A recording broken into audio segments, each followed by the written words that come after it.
హైదరాబాద్ లో క్షత్రియ భవన్ నిర్మాణానికి ప్రభుత్వం తరపున స్థలం కేటాయిస్తామన్నారు సీఎం రేవంత్ రెడ్డి. చట్టసభల్లో క్షత్రియ సామాజిక వర్గానికి చెందిన వ్యక్తులకు ప్రాధాన్యతను ఇస్తామని చెప్పారు. తాము నిర్మించనున్న ఫ్యూచర్ సిటీలో పెట్టుబడులు పెట్టేందుకు రాజులు ముందుకు రావాలని కోరారు. తెలంగాణ నుంచి కాంగ్రెస్ ఎంపీ అభ్యర్థిగా అభిషేక్ మను సింఘ్వి రేపు నామినేషన్ వేయనున్నారు. ఈ నేపథ్యంలో సింఘ్విని మంత్రులకు, ఎమ్మెల్యేలకు, ఎమ్మెల్సీలకు పరిచయం చేశారు సీఎం రేవంత్ రెడ్డి. రేపు ఉదయం 11 గంటలకు అసెంబ్లీలో రాజ్యసభ అభ్యర్థిగా సింఘ్వి నామినేషన్ వేయనున్నారు. ఏపీ సీఎం చంద్రబాబు రేపు తిరుపతి జిల్లా సత్తివేడు నియోజకవర్గంలోని శ్రీ సిటీని పర్యటించనున్నారు. 15 సంస్థల కార్యకలాపాలు ప్రారంభించడంతో పాటు మరో 7 సంస్థలకు శంకుస్థాపన చేస్తారు. శ్రీ సిటీలో 900 కోట్ల పెట్టుబడితో 2740 మందికి ఉపాధి అవకాశాలు లభిస్తాయి. పోలవరం ఇరిగేషన్ ప్రాజెక్టు కార్యాలయంలో ఫైళ్ల దగ్ధం కేసులో 4గురిపై సస్పెన్షన్ వేటుపడింది. మరో 2 అధికారులకు సోకాజ్ నోటీసులు జారీ అయ్యాయి. ఫైళ్ల దహనం ఘటనను జిల్లా యంత్రాంగం తీవ్రంగా పరిగణించింది.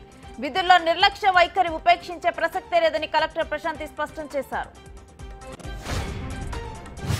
బీఆర్ఎస్ హయాంలో తెలంగాణలోని మహిళలపై జరిగిన దాడుల వివరాలను మహిళా కమిషనర్ కు కేటీఆర్ అందించాలని మంత్రి సీతక్క కౌంటర్ వేశారు.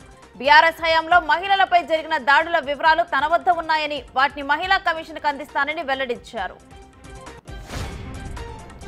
దువ్వాడ ఫ్యామిలీ ఎపిసోడ్ కంటిన్యూ అవుతోంది. దువ్వాడ శ్రీనివాస్ ఇంటి ముందు ధర్నా చేస్తున్న భార్య వాణి సంచలన ఆరోపణలు చేశారు. మాధురితో శ్రీనివాస్ కి ప్రాణహాని ఉందని ఆరోపించారు. పోలీసులు బందోబస్తును కల్పించాలని కోరారు. గ్రేటర్ హైదరాబాద్ పరిధిలోని అక్రమ నిర్మాణాలపై హైడ్రా ఉక్కుపాదం మోపుతోంది. గండిపేట చెరువు పరిధిలోని నిర్మాణాలపై హైడ్రా అధికారులు దృష్టి సారించారు. గండిపేట చెరువు ఎఫ్టీఎల్ బఫర్ జోన్లలో 10 ఎకరాల విస్తీర్ణంలో నిర్మించిన స్పోర్ట్స్ విలేజ్ ను నేలమట్టం చేశారు. ప్రభుత్వ శాఖలు, సంస్థల్లో లెటరల్ ఎంట్రీ పద్ధతిలో భర్తీలను రాహుల్ గాంధీ తప్పుపట్టారు.